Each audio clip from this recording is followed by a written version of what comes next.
everyone, welcome back. This is the final Fleur Woods piece. I've finished my piece. What I want to do is just go through a few of the things. I've taken it off the frame. I just want to go through a few of the things that I have done since I saw you last. So last time I was making these flotsam and jetsam lacy crocheted things out of the stainless steel silk. So that finished. I did this little bit here of small amount of turkey work, but as I've done this part here, this is a pink sort of checkered bit of gingham. I've just sewn it down, turned it over, twisted it round, and then I've put on sequins with little silver beads and these little turquoise beads that came in the mail, which are really quite cute, but I thought they blended this turquoise over here into it. But as this sort of moved up, there wasn't much room here. In fact, I can still feel there's room. I can probably put another little thing in there. What I did after I did all that, I used a bit of the nettle, so coarse, and it's so roughly made, like it's you know, thick and thin and big blobs of pieces of the texture of the wool, and I've just cut it. I just did turkey work really, basically, and cut the loops back so they sort of sit with this a bit more. Other things I did, I have this French upholstery. It's about this wide. I've shown you, it's in the other room now. I've shown it before, and it's just in a long strip, and I have just been winding that in and out of all the little blank areas and building up more texture really. This one I've put a few little, you can see a few little beads in there. So because I was doing that, filling in these edges, and a bit of, this was a bit of like French general offcut, just a little red and white pattern thing. So I just, the way I've been doing that is just the twisting and turning, and so I did a bit similar with this bit of satin or sateen. When I put this in here, I put a little bead in. I don't think there's any more. I think that's the lot. And I was thinking, you know, it's not huge. I was having another look at everyone else's and thinking, oh, some are really quite large. I don't mind it, and I really feel that it's going to work really well with the mermaids on the wall. So, you know, it's a good thing to go with that. I think I'm going to cut around it, but leave quite a bit, because I know that this frays really well. Like, when I mean really well, I mean badly. So I'm thinking if I cut this close-ish, and it just goes to show, even though I thought, oh, the hessian, I couldn't, there's a couple of things I couldn't do. I could have probably put material down over the hessian and felted, but I think as far as an experiment goes, where I've had no instruction and I've just been looking at other people's things that they did, I think it's not bad.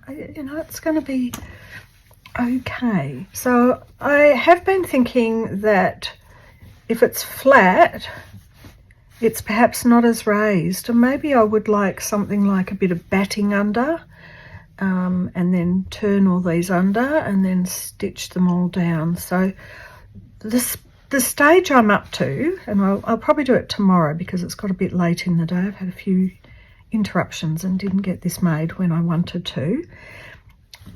I'm thinking I might put a bit of batting here, a bit of a blanket or something like that, and then a bit of material, and then a bit of blanket, stitch all these down, then put a material in. Put some material over the top of that, so as it's got a finished off back. So I'm going to, let me see. I really did get thrown for a bit of a wobbly today with everything. I'll do it tonight, some of it, and some of it tomorrow morning, and then I'll come back when I'm up to putting the back on. I think that might be the best way. So it's going to look like, you know, random kind of rock sort of formation. Let's put that under.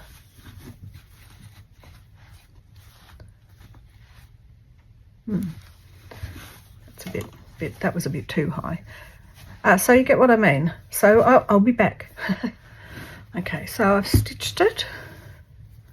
And what I'm going to do is trim it down.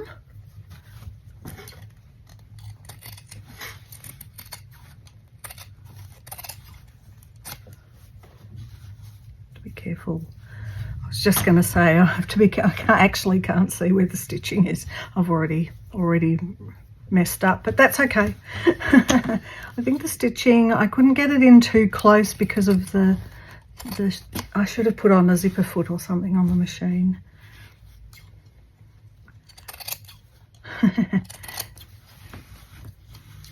Either way, we can tuck it all under.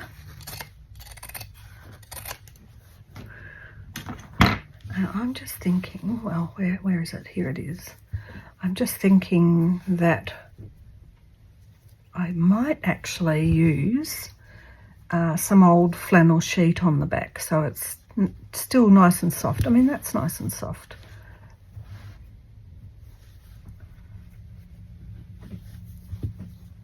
But first off, I'm going to stitch that back down. Now I'm going to start turning it over and stitching it. So that's going to be my process. I'll do it off camera because it's just a bit laborious and it's easier to do it at night. And I'll stitch all that down and then we'll see what works for the back. Okay, I'm back and I wanted to show you what I've done so far. So I have stitched down this edge to hold the hessian down, and I've got a little bit of flannel which I'm now stitching down over the top just to hold this edge down because it ended up being a bit short. And then I've got another thing I'm going to do, just catching the edges really, and this is going to stop the, oops, tell you what, all these little beads get caught. This is going to stop the frayed edge from, you know, being caught on things or fraying a bit more. And then once I get around here to where I started, I'm going to use a little bit of that French upholstery stuff around the whole outside. So nearly finished. What a good project. Excuse my froggy throat. Got a little bit of a head cold hit me all of a sudden just this morning, but I wanted to finish this because I have to spend a couple of days trying to rest up and get rid of this head cold, and then Huss and I are going to Tasmania. So not quite, I think this will be uploaded before or during Tasmania, not sure.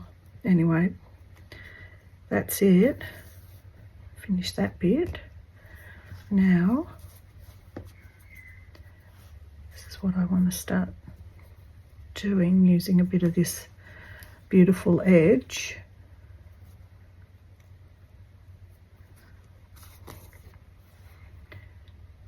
Just to sort of disguise that edge a little bit. So I'm going to be going all the way around, and it'll have a bit of a rough textural edge, and it'll hide that other bit so you can see what I'm doing.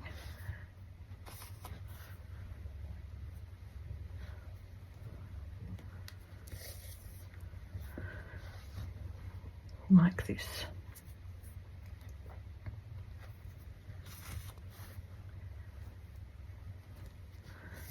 So I'll just come back and show you at the very end the whole piece finished. Okay, I'm just coming to the very end, and I've sometimes when there's not much of a little ledge to put it down, I've just sort of bunched it up so it kind of sits in a bit better. Or if, because it's all ratty-tatty and it's a bit folded together and it just looks like a bit of a boring little strip, I just twist it a bit and just catch it.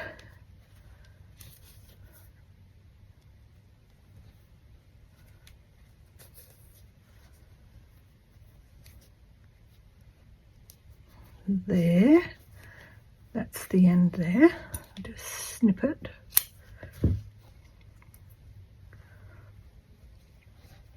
Just get this last bit down.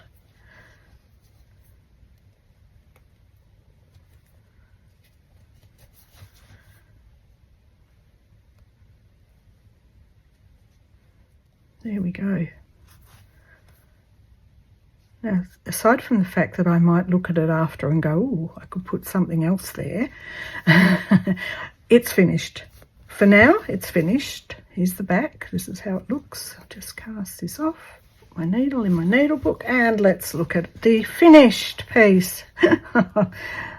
Long journey, but what fun. So this was the way I was working on it mostly. So I think it, when I see it, I think this is the bottom of it, but really it's not. It's any way up. In fact, I quite like it this way up.